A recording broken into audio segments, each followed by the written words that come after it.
This is how I really know that you're from Washington Heights. You went to this movie theater. It was called the Coliseum Theater. You went here after school or on the weekends. Sticky floors, stale popcorn, bugs, smelled like piss. You got what you paid for. That movie from the early 2000s, for many, many years, the poster was outside the building at the very top.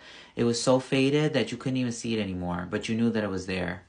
They usually played movies here that ran its course at movie theaters downtown, so they were just like, let's just bring it to this theater.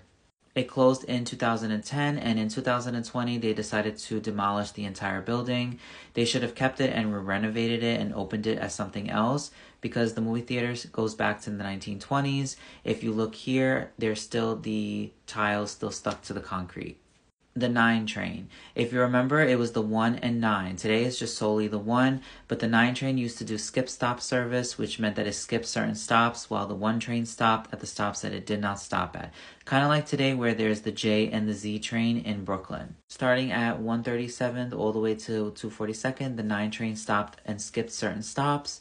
And they decided to discontinue it in the mid-2000s because of low ridership and also because it just wasn't efficient and people solely preferred just riding the 1. So they should really bring this back because that ride from 96 all the way to the Bronx is really long. 181st is Rodeo Drive. It's the 5th Avenue to the Heights. This is like Fordham Road, Part 2. This is where all the stores are at. You're going to do all your shopping here.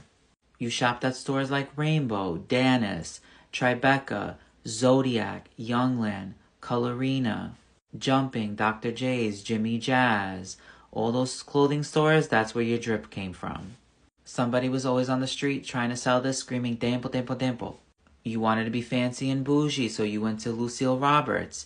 But instead, you either called it Lucy or Lucy y Robert, like Lucy and Robert. Danis is getting an honorable mention because this is the store where you bought all your summer clothes, $2, $5, $10 for a summer dress, and you were set for the summer. You definitely went to La Marina. It was the spot. Then it got closed down, and we all miss it. The Habichuela con Dulce lady on 182nd is and will always be your Starbucks. You're going to wait on that line in the wintertime for some good warm habichuela. That line is going to go all the way down to Abaddon, wrap around the corner, but it's worth the wait.